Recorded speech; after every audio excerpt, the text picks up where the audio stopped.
எல்லோருக்கும் வணக்கம். ஜிஎஸ்டி சட்டம் மூலம் உங்கள் அனைவரும் சந்திப்பதில் மிகுந்த மகிழ்ச்சி. இன்று ஞாயிற்றுக்கிழமை விடுமுறை, சண்டே ஹாலிடே. அனைத்து வரி ஆலோசகர்களும் வரி செலுத்துபவர்களிடம் வாங்கி ஜிஎஸ்டிஆர் 1 தாக்கல் செய்ய வேண்டும் என ஜிஎஸ்டி சட்டம் சொல்கிறது. ஜிஎஸ்டிபிக்கள் இன்று வேலைக்கு வந்து அவர்கள் வேலை செய்ய வேண்டிய ஒரு கட்டாயத்தில் தான் கடந்த 7 ஆண்டுகள் 10 மாதங்களாக வேலை செய்கிறோம். இது ஒரு மனிதாபிமானமற்ற செயலாக கருதப்படுகிறது. காரணம், அனைத்து அதிகாரிகளுக்கும் விடுமுறை, ஞாயிற்றுக்கிழமை, சனி ஞாயிறு அவர்களுக்கு விடுமுறை என்றால் அதே சட்டம் தானே எல்லாருக்கும் பொருந்த வேண்டும். ஆனால் ஜிஎஸ்டிஆர் 1 தாக்கல் செய்ய வேண்டிய டியூ டேட் 11ஆம் தேதி என்பது ஞாயிற்றுக்கிழமை வந்தால் எப்படி வேலை செய்ய முடியும்? வேலையாட்கள், பணியாளர்கள் வரமாட்டார்கள். பேங்க் கிடையாது, வங்கி விடுமுறை. ஆக 20ஆம் தேதி வந்தாலும் அல்லது 11ஆம் தேதி ஞாயிற்றுக்கிழமை வந்தாலும் சனி ஞாயிறு விடுமுறை என்றால் அதிகாரிகளுக்கு அவர்களுடைய ஓய்வு காலத்தை சரியாக பயன்படுத்த வேண்டும், திட்டமிட்டு செய்கிறார்கள்.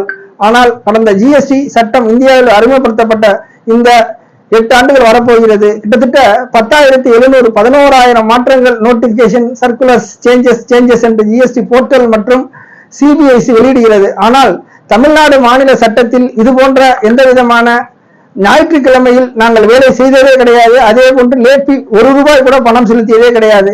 வரித்தொழில் இந்த அளவிற்கு மகா மோசமான சூழ்நிலை தள்ளப்பட்டது என்பது ஜிஎஸ்டி சட்டம் வந்த பிறகுதான். ஏனென்றால் வேலை செய்வது எல்லாமே வரி ஆலோசகர்கள், ஜிஎஸ்டிபிக்கள்.